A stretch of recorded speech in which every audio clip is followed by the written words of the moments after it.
Hola Pet Industry, ¿cómo están? Bienvenidos hoy a este espacio para que conversemos un poco. El día de hoy tengo un invitado para que conozcamos uno de sus colegas que es de bastante conocimiento por parte de ustedes a nivel internacional. Se trata del doctor Miguel Ángel Rafael Escarpa. Él es egresado de la Facultad de Ciencias Veterinarias de la Universidad de Buenos Aires, miembro del Servicio de Dermatología del Hospital Escuela de la Universidad de Buenos Aires. Ha estado dedicado exclusivamente a la práctica privada de dermatología en pequeños animales. Es exmiembro de la Comisión de la Sociedad de Dermatología Veterinaria de Argentina, socio de la Sociedad Dermatológica Latinoamericana, docente de veterinarios en web en dermatología felina, es docente de Dermalatam, tutor de pasantes en la especialidad, autor y coautor de publicaciones en la especialidad, autor de capítulo de libros en la especialidad y disertante nacional e internacional. Doctor, bienvenido, buenos días, ¿cómo está? Hola, buen día. La verdad que es un placer poder estar haciendo esta entrevista con vos y poder hablarles un poco sobre mi vida profesional y personal a los colegas. Bueno, precisamente esa es la idea, conocer un poco más de lo que son los profesionales de la industria de mascotas y abrir este espacio tan importante. Lo agradecemos, además de que lo está haciendo en sus vacaciones, ¿no, doctor? Estamos de vacaciones esta semanita, así que más relajados. Bueno, me alegra mucho que haya sacado tiempo para descansar porque también es una de los puntos que hemos hablado en otras entrevistas y es que no todo puede ser trabajo, hay que tomar el tiempo para recargar energías y cosechar el campo personal, ¿no? Y familiar. Totalmente de acuerdo. Bueno, doctor, Sí. para empezar yo quiero que nos cuente cómo llega a la medicina veterinaria, por qué decide tomar esto como un camino de vida. Mira, es bastante particular lo que me pasó. Cuando yo era muy chico, en esa época nosotros la verdad que podíamos estar bastante en la calle porque no había inseguridad acá en Buenos Aires. Entonces nos criábamos en la calle, en terrenos donde habían como casas abandonadas, donde había muchos animales, y era instintivo que con otros chicos le dábamos de comer sobre todo a los gatitos o a los perritos que dejaban abandonados, así, teniendo 12 años, 13 años, a veces nos encargábamos también de llevarlos a las veterinarias cuando los veíamos mal, así que creo que fue un poco intuitivo, a pesar de que en mi casa mis padres no eran muy amantes de los animales y nunca tuve mascotas hasta grande, ya cuando empecé a convivir con mi actual esposa, que también es colega, y por primera vez tuve una mascota, tuve un gato. Y cuando estaba en la secundaria tenía la duda de qué seguir, hice un curso de orientación vocacional y bueno, ahí es donde terminé decidiendo que quería seguir veterinaria, pero originalmente quería hacer grandes animales y bueno, después las vueltas de la vida me llevaron a ser pequeños. Ok. Bueno, y esta también es otra cuestión que a veces genera muchas dudas en los nuevos médicos veterinarios, en los jóvenes médicos veterinarios, y es yo cómo elijo una especialidad, cómo me enfoco, hacia dónde proyecto mi carrera. ¿Qué pasó entre Esa, terminar la medicina veterinaria y llegar finalmente a la dermatología? ¿Cómo fue ese camino en su vida y cómo eligió esa especialidad? es una pregunta muy buena.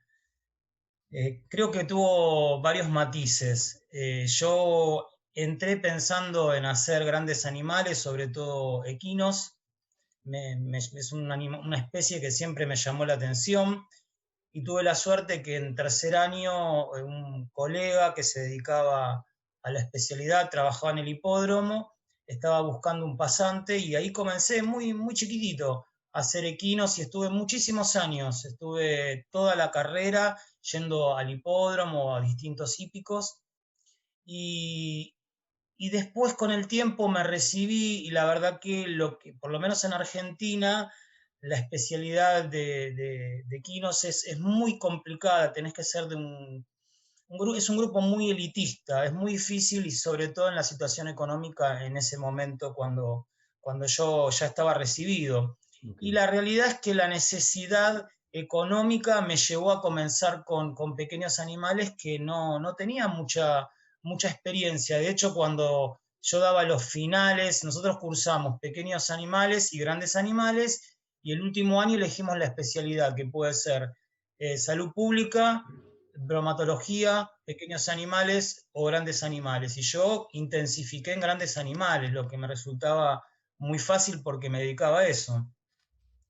Entonces, bueno, por una cuestión, no había practicado mucho con pequeños animales. Y bueno, empecé, como vi que necesitaba, tenía la imperiosa necesidad de trabajar y era muy poco lo que ganaba en el hipódromo, empecé a ir a veterinarias donde me fui formando y en el año 2003, para que se den cuenta todo lo que es la construcción profesional de un especialista, recordaba que en la facultad me gustaba mucho cardiología, oftalmología y dermatología, pero que sobre todo me había llamado la atención dermatología. Y hice una pasantía de 2 años donde conocí un montón de colegas que ahora ya no son más docentes míos, por supuesto, son amigos con los que comparto el servicio. Y bueno, ahí empezó mi construcción profesional. Después de salir de la facultad, empecé a seguir construyendo, yendo a charlas, a congresos, formándome, capacitándome, estando con un especialista, con otro en forma privada, hasta que comencé a hacer la especialidad solo. Así que eso fue un poco mi historia. Fue de casualidad que terminé haciendo dermatología, que es mi gran vocación, lo que yo amo. Y de recordar ese paso de su carrera y la especialidad en la que decide tener su desarrollo profesional. Eh, en este momento, ¿por qué o qué me podría decir qué es lo que más disfruta de ser médico veterinario y de ser especialista en dermatología? Mira, la realidad que cumplimos una función social muy grande los veterinarios y ni que hablar en este último año con la pandemia. Las personas siempre históricamente se aferran a sus mascotas, se vinculan, forma parte de su vida, de su familia, y nosotros tenemos la obligación de cuidárselos y solucionarle los problemas de salud. Y en este último año creo que a todos nos pasa lo mismo, supongo que en Colombia también ocurre lo mismo que en Argentina, se nos ha incrementado sustancialmente nuestro trabajo porque los propietarios están conviviendo o los tutores están conviviendo mucho más tiempo con las mascotas, viendo cosas que antes no veían o generándole problemas de comportamiento porque los sacan de su rutina, como puede ocurrir en los felinos. Pero sintetizando lo que vos me preguntabas, me genera un profundo placer poder solucionar los problemas de salud de las mascotas, que las amo, y generarle confort a los tutores de las mismas. Eh, yo hice 13 años de clínica, no es que un especialista no puede ser bueno si no tiene concepto clínico, creo que es la única manera. Uno no puede hacer una especialidad solamente sin tener un concepto integral de la medicina. Así que durante 13 años hice clínica y después, bueno, ya hace muchos años que hago solamente dermatología. Me encanta la clínica y lo que más nos consulta en la realidad es que es por alergia, por prurito, esa sensación de malestar permanente que ve el propietario en sus mascotas y después las consecuencias que ocurren secundarias a la alergia, como son las infecciones bacterianas, de levaduras. Así que bueno, hago veterinaria porque siento esa función social que amo y amo profundamente las mascotas, por supuesto. Doctor, y en esos años de experiencia, ¿cuál ha sido el caso más desafiante que ha recibido? ¿Qué desafíos tuvo en él? ¿Cómo lo sacó adelante? Mira, yo ante todo creo que la medicina es interdisciplinaria, sobre todo lo aprendí esto estando en la facultad, donde es muy importante poder tomar un aspecto integral del paciente y poder consultar con otros especialistas. No sentirnos el ombligo del mundo, saber que tenemos otros colegas con mucha trayectoria, que son los colegas, muchos de los colegas que me formaron a mí, con los que puedo contar y preguntar en casos difíciles que tengo. Tuve muchos casos complejos, ya sea en el servicio de la facultad o en forma privada. Ujú. Eh, Hay algunos casos que realmente son difíciles, desafiantes, y los terminás tratando en forma eh, intuitiva, porque no llegas a un diagnóstico definitivo y a veces es un Ateneo donde estamos 5 colegas en el servicio, 3 colegas y hacemos todos los diagnósticos complementarios y no podemos llegar a un diagnóstico definitivo, y de esos casos tengo recuerdo un montón que han ido un poco mejor o un poco peor.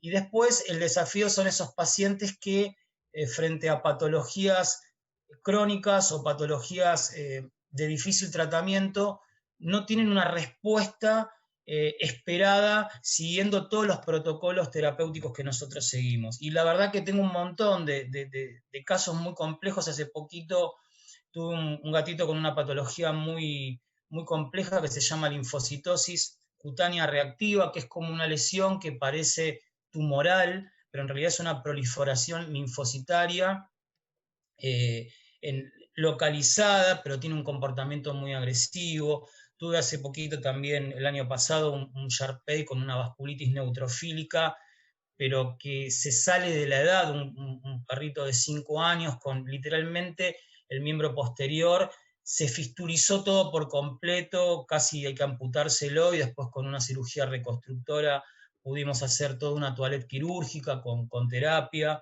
Me acuerdo de una gatita de 14 años con pénfigo, un pénfigo tremendo, un pénfigo foliáceo, que no me respondía a los corticoides de rutina que utilizamos y tuve que utilizar otros corticoides, dexametasona, después lo continué con deflaxacort, que es un corticoide que usamos a veces, y ciclosporina.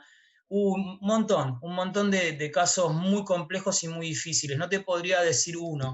Ahora también tengo un caso muy extraño sobre un hongo muy particular, donde no hay reportados casos, que se llama Trichophyton benamiei, y está por publicarse en una revista muy conocida. Bueno, a futuro lo van seguramente, no me quiero adelantar, pero lo van a leer. Es un perro está en una granja de pollos, y hace 3 años tuvo toda una lesión eritematosa generalizada, que después con cultivos, histopatología de tejido, descubrimos que era una micosis generalizada, Microsporum gypsum, y después de 2 años repite un cuadro también muy extraño, donde se hizo toda la rutina diagnóstica, y bueno, tenía una tricofitosis, pero con esta variedad que no está descripta, que se transmite a través de roedores. Ahí es una granja donde hay cobayos. Estuvo 6 meses con itraconazol, ahora está muy bien. Después también tuve un gato con unas... Nosotros no tenemos mucha esporotricosis.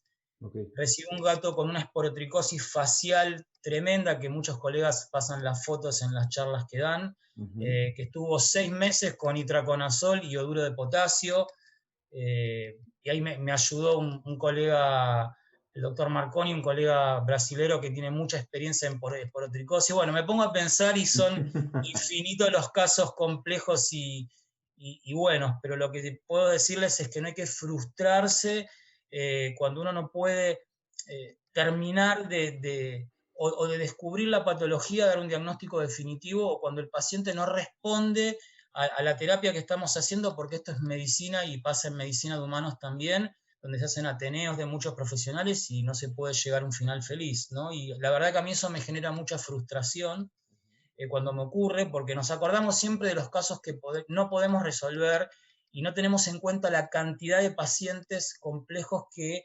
los curamos o Sí. pudimos controlar su patología de base. Eso tal vez se lo quiero contar a los colegas más jóvenes que recién están empezando. Siempre apoyarse en los colegas que tienen más experiencia, hacer medicina interdisciplinaria, ser ordenados, tener paciencia y no frustrarse.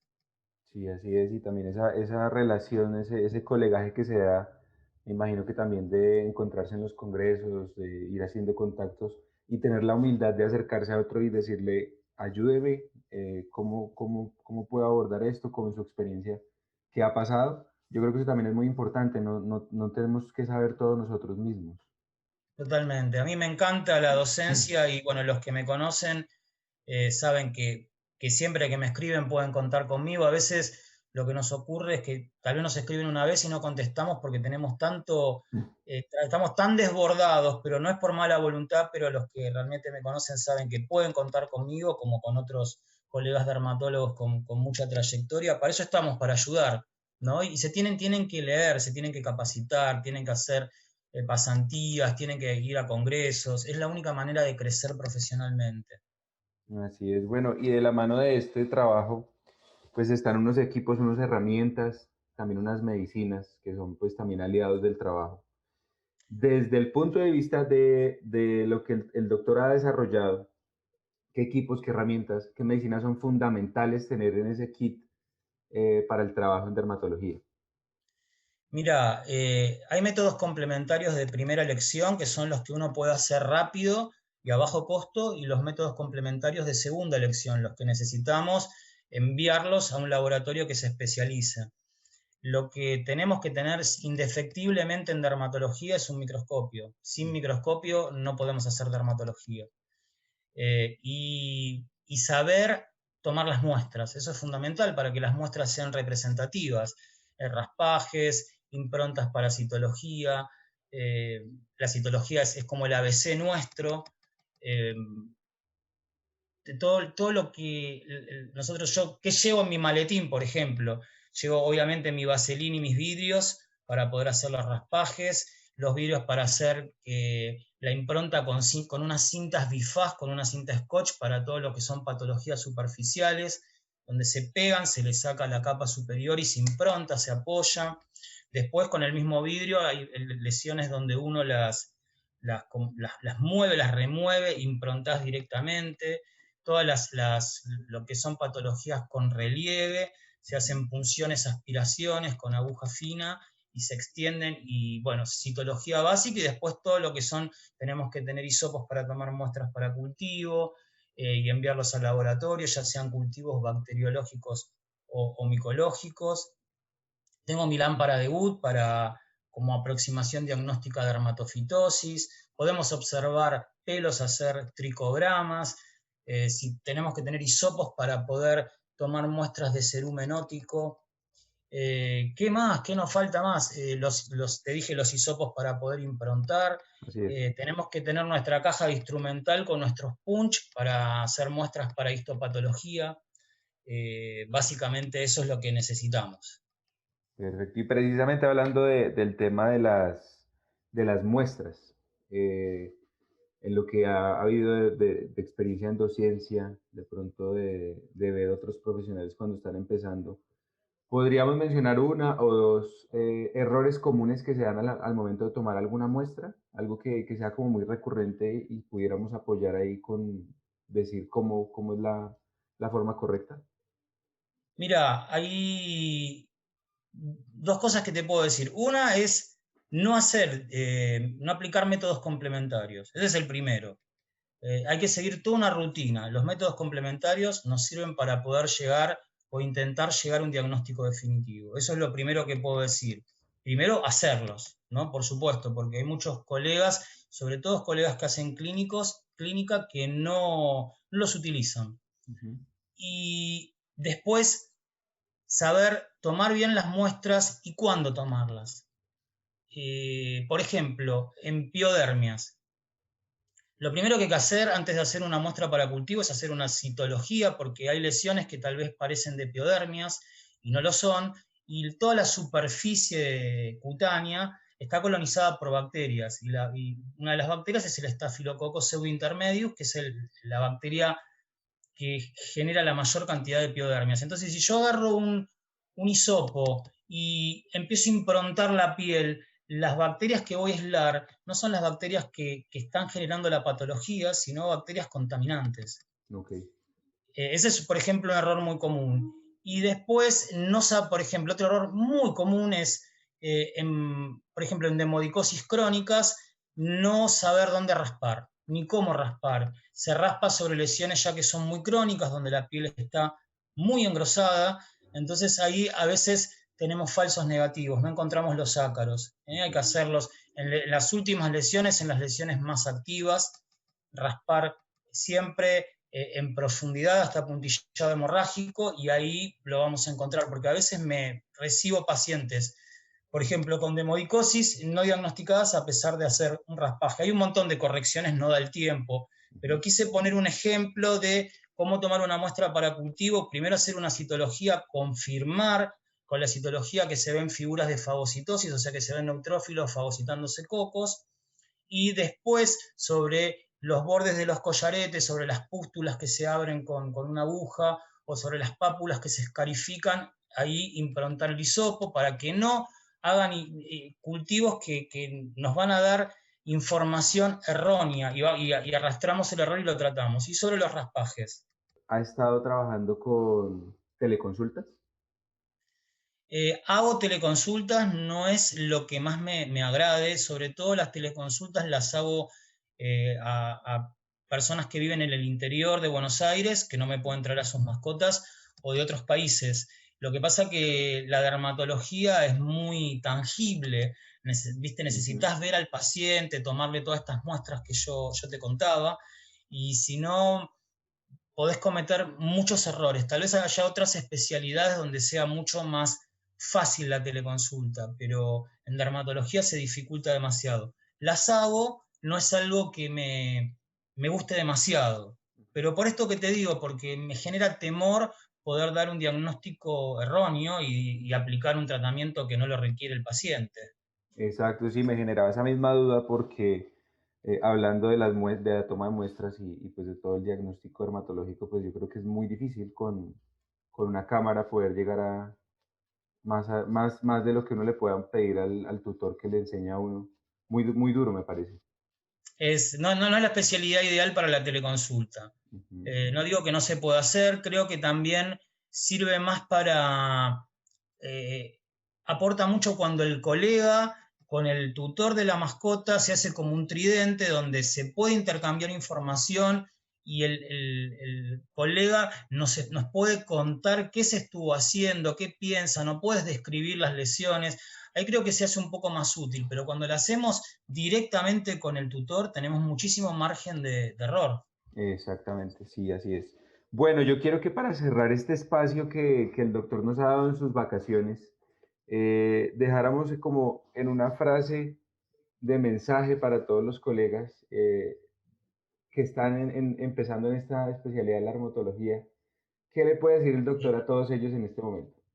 Lo que les parece que está muy distante, con el tiempo, si se esfuerzan, se forman, estudian, se quedan al lado de colegas con más trayectoria, lo van a poder conseguir. Yo cuando empezaba a ir a mis primeros congresos, idealizaba a esos profesionales que decía, wow, cómo saben, y realmente sabían mucho, pero ahora que pasaron muchísimos años y que creo que tengo la suerte de poder dedicarme a la especialidad que yo amo, digo, todo esto se consigue. Entonces, que luchen por su sueño, que lo van a conseguir si lo hacen con responsabilidad, pero con dedicación.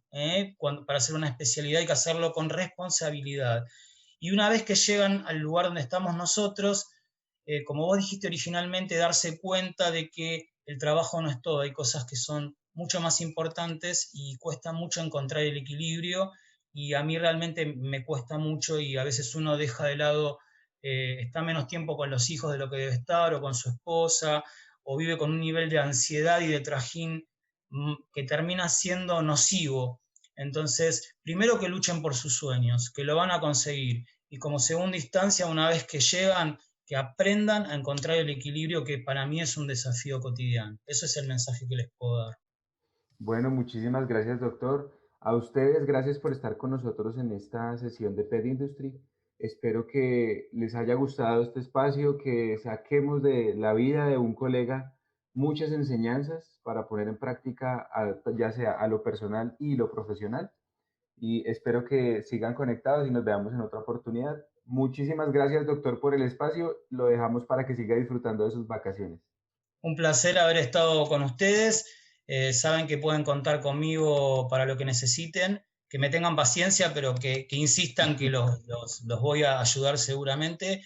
Y espero que esta pesadilla que es el COVID pronto la podamos controlar y nos sigamos viendo ya no en forma virtual, sino en forma personal en los congresos. Saludos para todos.